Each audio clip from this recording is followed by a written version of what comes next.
Chapter 9. Then the Lord said to Moses, Go to Pharaoh and say to him, This is what the Lord, the God of the Hebrews, says.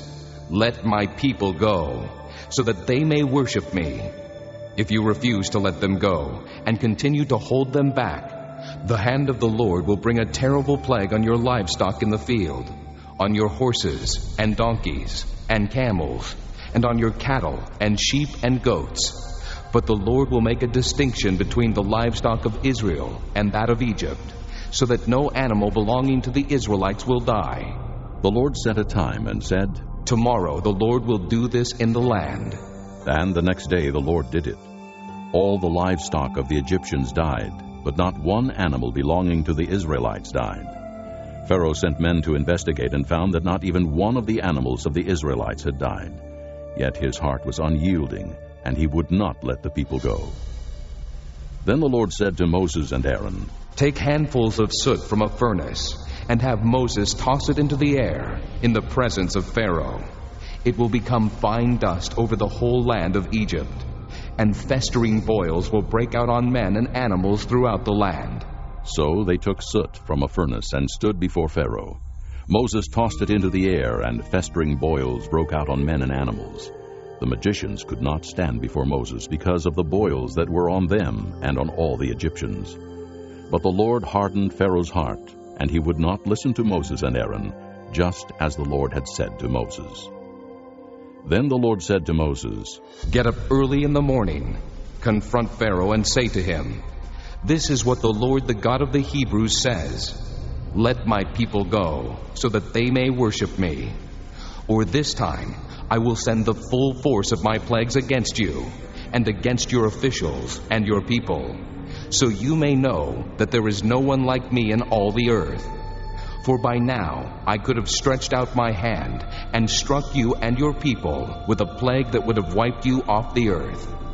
But I have raised you up for this very purpose, that I might show you my power, and that my name might be proclaimed in all the earth.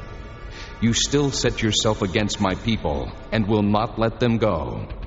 Therefore, at this time tomorrow, I will send the worst hailstorm that has ever fallen on Egypt, from the day it was founded till now. Give an order now to bring your livestock and everything you have in the field to a place of shelter, because the hail will fall on every man and animal that has not been brought in and is still out in the field, and they will die. Those officials of Pharaoh who feared the word of the Lord hurried to bring their slaves and their livestock inside. But those who ignored the word of the Lord left their slaves and livestock in the field. Then the Lord said to Moses, Stretch out your hand toward the sky, so that hail will fall all over Egypt, on men and animals, and on everything growing in the fields of Egypt. When Moses stretched out his staff toward the sky, the Lord sent thunder and hail, and lightning flashed down to the ground. So the Lord rained hail on the land of Egypt.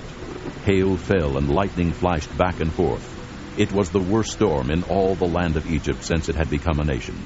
Throughout Egypt, hail struck everything in the fields, both men and animals.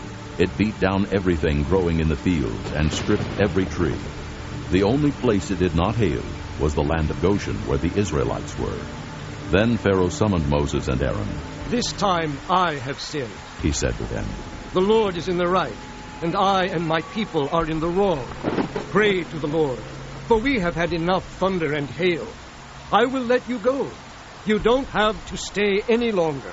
Moses replied, When I have gone out of the city, I will spread out my hands in prayer to the Lord. The thunder will stop, and there will be no more hail. So you may know that the earth is the Lord's. But I know that you and your officials still do not fear the Lord God. The flax and barley were destroyed, since the barley had headed and the flax was in bloom. The wheat and spelt, however, were not destroyed, because they ripen later. Then Moses left Pharaoh and went out of the city. He spread out his hands toward the Lord. The thunder and hail stopped, and the rain no longer poured down on the land.